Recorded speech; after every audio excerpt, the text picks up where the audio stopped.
시장에 영향을 주는 것은 그 현물과 선물의 비중의 변화라고 좀 보시면 좋을 것 같은데 24년 들어오면서 이게 한 5, 6배 정도 현물 대비 선물이 그 정도로 이제 규모가 커졌고 최근 들어서는 이제 9배에서 10배, 11배, 12배 정도로 대충 얘기해도 한 10분의 1 정도 규모밖에 그 현물 시장이 차지를 하고 있지 않습니다. 가격적인 요인을 넘어가서 이제 인프라 레이어로 좀 보면은 요즘 투자를 어떻게 해야 하는가. 안녕하세요.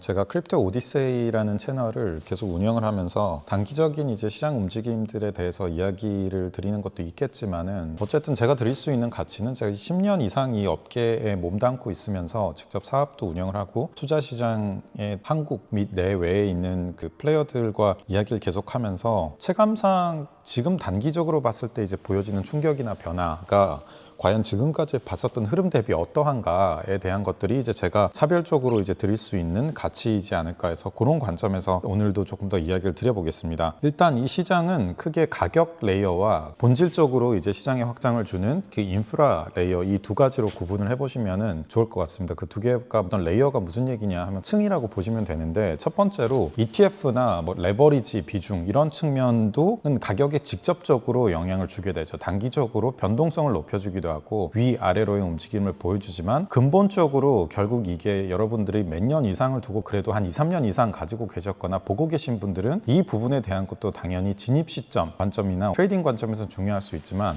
실질적으로 이게 계속 확대되고 있고 안 없어질 자산이냐를 보시려면 이 가격 레이어가 아닌 인프라 레이어 즉 정부나 기관이 어떤 식으로 이걸 활용하고 그게 활용될 수 있는 인프라가 어떻게 확대되고 있는지 위주로 보시는 게 맞을 것 같습니다. 일단 짧게 앞에 이제 가격 레이어에 생겨나고 있는 요즘 변화에 대해서 좀 이야기를 먼저 드려보자면 ETF 움직임 당연히 있습니다. 하지만 요즘 가장 시장에 영향을 주는 것은 그 현물과 선물의 비중의 변화라고 좀 보시면 좋을 것 같은데 23년 정도나 22년 그 이전만 하더라도 그때도 선물 비중이 현물보다는 컸습니다. 그렇지만 여전히 비트코인이나 이더리움 중심으로 봤을 때는 조금 더 비트코인 위주로 했을 때 한 30-40% 정도가 현물 비중, 60-70% 정도가 선물 비중이라서 다른 주식시장보다는 조금 더 변동성이 크게 갈 수밖에 없는 구조를 가지고 있었지만은 여전히 현물도 유의미하게 존재했다라고 보시면 되는데 24년 들어오면서 이게 한 5, 6배 정도 현물 대비 선물이 그 정도로 이제 규모가 커졌고 최근 들어서는 이제 9배에서 10배, 11배, 12배 정도로 대충 얘기해도 한 10분의 1 정도 규모밖에 그 현물 시장이 차지를 하고 있지 않습니다. 이게 왜 생기는 거냐? 당연히 어떤 급격한 확장기, 비트코인이 이제 기관들이 들어오면서 이제 다양한 베팅을 하고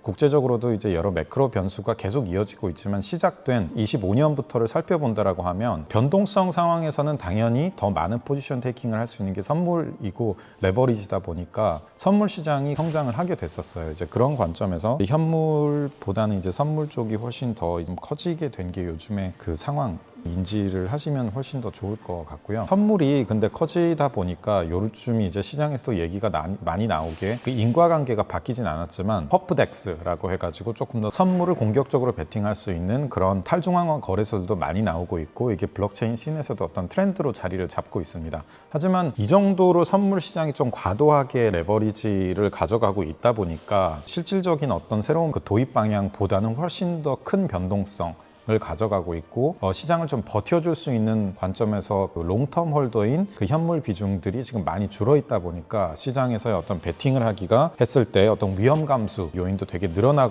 있는 게 현재 상황이다라고 인지를 하시면 좋을 것 같습니다. 가격적인 요인을 넘어가서 이제 인프라 레이어를 좀 보면은 요즘 투자를 어떻게 해야 하는가에 대한 관점으로 좀 더 보시면 좋을 것 같아요. 24년도만 하더라도 모든 블록체인의 알트코인 프로젝트들이 나는 AI 테마다 이런 얘기들이 있었어요. 그 이전 에는 뭐 22년, 뭐 21년 이때 디파이 테마가 있었고 그 다음에 넘으면서 뭐 NFT 테마, 뭐 P2E 같은 게임 테마 등 여러 가지들이 있었는데 그 모든 이전에 존재했었던 테마들은 한계점을 가지고 있었던 게 실질적인 시장 도입의 가치를 만들어내기가 어려웠어요. 실험적인 개념 구조로 출발을 했고 일정 수준의 테스트 가능성은 보여줬지만 결국적으로 그게 규모 있게 그 만들어가는 부분에서는 어려움이 계속 있었는데 지금 이번에 24년 AI를 넘어서 25년부터 본격화되고 있는 스테이블 코인, 결제 혹은 이제 국제 송금 영역에서는 확연한 변화가 생기고 있습니다. 그리고 앞으로는 그 기존 자산의 토크나이제이션, 즉 토큰화가 가속이 되다 보면 인프라 레이어에서의 본질적인 블록체인 활용성은 극도로 더 빨라질 것으로 보고 있는데, 그렇게 되었을 때 지금 이미 제가 이번에 홍콩을 다녀왔을 때도 얘네들은 원래 AI 체인 아니었었나? 원래 여기는 NFT 코인 쪽으로 더 하는 것도 아니었나? 게임 체인 아니었나 하는 곳들도 상당 부분이 다 기관향, 스테이블 코인,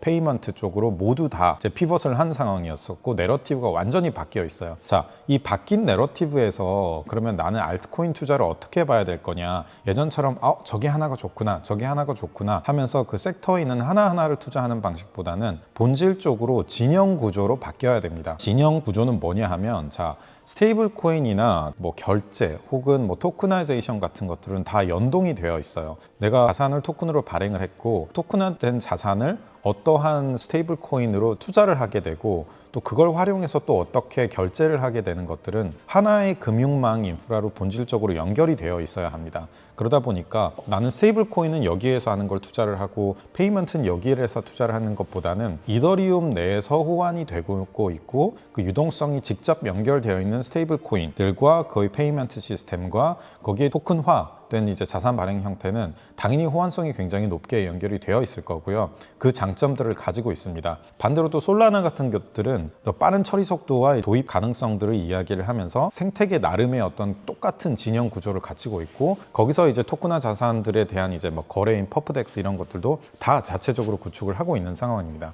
우리가 알고 있는 또 하나 이제 XRP 같은 경우도 마찬가지로 좀 더 CBDC 중앙은행과 연결된 형태를 가져가면서 자체적인 그 인프라 시스템들이나 서비스를 가지고 있기 때문에 이제는 우리가 기관향의 투자다, 조금 더 인프라 단계에서의 투자다라고 이야기를 할 때는 좀 더 본질적으로 하나에 보다는 어떤 테마군 인 것처럼 연결되어 있는 금융 인프라 관점에서 나는 어떤 진영을 조금 더 긍정적으로 보고 있는가에 따라서 그 진영에 있는 핵심 인프라 프로젝트들과 서비스들이 무엇인가 라는 거를 살펴보고 그 포트폴리오 차원에서 해당 자산들을 투자하고 관리하는 것들이, 만약에 여러분들이 기관향 투자, 크립토나 디지털 자산 점점 더 기관화될 것이다에 대한 베팅을 안 하고 계시면 투자하실 필요가 없겠지만, 베팅을 하고 있다라는 관점에서는 이제는 그 낱개에 대한 플레이가 아니라 조금 더 그 진영 관점으로 내 포트폴리오를 살펴보고 구성을 하시는 게 훨씬 더 이제 좋다고 생각을 하고 있습니다. 이제 앞으로 이런 부분들이 점점 더 많이 나오고 있고, 실제로 제가 이제 그 블록체인 씬에 있는 많은 창업자들이나 서비스를 보더라도 비슷한 관점으로서의 어떤